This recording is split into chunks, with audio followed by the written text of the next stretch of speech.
So we all know the ordinary template for success.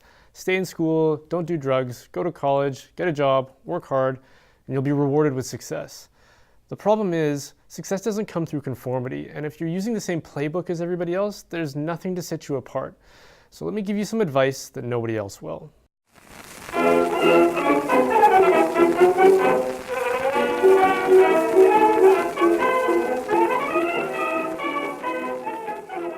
Success can be defined in terms of getting ahead, but getting ahead means doing something that only a few people are able to do. So it's important to look for the leverage points that nobody else is. I used to think that success came through merit. In other words, be good at something and you'll find success. But I learned early on that that's not always true. While you do have to be capable at whatever you're trying to succeed in, there are several other factors that can unlock the opportunities you're after. When I was a teenager, I was on a skateboard team in my hometown.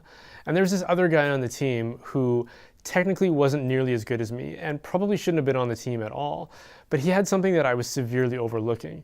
He was able to make people think that he was really good. There was a competition that both he and I were in that really highlighted this reality for me. My routine was pretty flawless. I landed all the tricks that I was aiming to do, and these were tricks that he couldn't do all day if he had tried, let alone the first time in a competition. Then it was his turn. The first thing he did was stand up on a railing and jump off it to try to land on his board into a bank, which he then fell. The next thing he did was line up the biggest table in the entire park and tried to launch himself over it. He fell. He got back up and tried to do it again and then fell, and continued to do that for his entire run and never landed a single thing. He advanced to the next round and I didn't. I could not figure out why at the time, but looking back, I realized that it was because he was a crowd pleaser. He did something really unique and daring. Standing up on a railing like that, or attempting to launch himself over the biggest table, these are the kinds of things that only the best skateboarder around would attempt. It didn't matter that he couldn't do it. He made everybody think that he was amazing and awesome. The success that he tapped into was based on personal brand. It's the impression that he left everybody with, which was that he was a great skateboarder, even though he wasn't. Now, I'm not saying that you shouldn't be good at the thing you're trying to be successful in, because you should.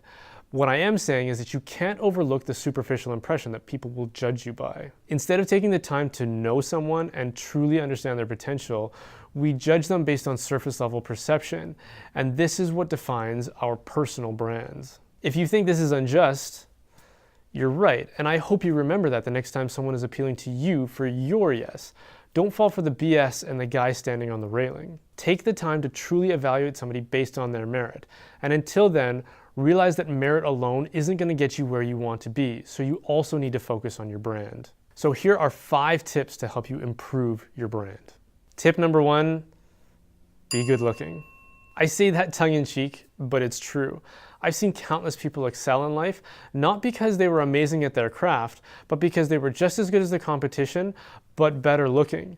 Being attractive makes you likable. Imagine a job interview where there are 2 candidates who are equally qualified. One of them is frumpy and disheveled, while the other is stylish and well put together. So who do you think is going to get the job?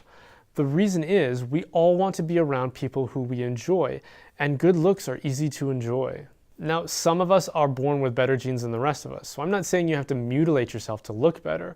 I'm just saying look your best. Find a style that complements your strengths and your personality. And if you don't know how, find someone with a similar starting point as you, like a celebrity or someone like that, who is doing it well, and try to do what they're doing. Tip number 2, get fit. This ties into the last tip for obvious reasons, but the benefits are far more broad than your physical appearance. I started exercising because I was having health issues, but now that I've been able to maintain that routine for a long period of time, I can honestly say that on the days when I don't exercise, I feel awful. And that's what people who are inactive feel like all the time, but don't realize it because it's their normal. Exercise gives you more energy and it improves your mental and emotional well-being. And don't fall for that "I don't have time" excuse, because if you knew how much this would benefit your life, you would make time. Tip number 3, master the art of communication. Like I said earlier, we judge people based on superficial impressions. The way you communicate with others will signal to people how smart you are. It shouldn't, but it does. That's why guys like Neil deGrasse Tyson are famous. He hasn't made any monumental discoveries in science, but he has written books on the subject and hosted documentaries. He's famous as a scientist, not for his abilities as a scientist, but for his abilities as a communicator. So be articulate and well-spoken in all of your correspondence. And please proofread your emails. Poorly written emails will convince people that you're dumb, whether it's true or not. Tip number 4, be virtuous. I'm not going to go into much detail on this one because I made another video about it, which I'll link here or here or here or somewhere. But I will say this. People are more likely to say yes to someone that they trust, and they're more likely to trust someone who is virtuous.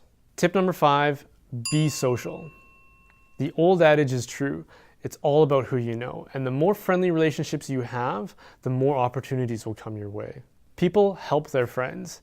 Like if you're in a work environment and so-and-so got promoted over you even though you're better at your job, it's probably because so-and-so spent more time being friendly with decision makers. Don't ever neglect the social aspect of your relationships, especially your professional ones. So those are my 5 tips.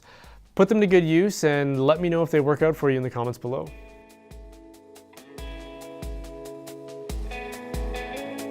Thank you so much for watching.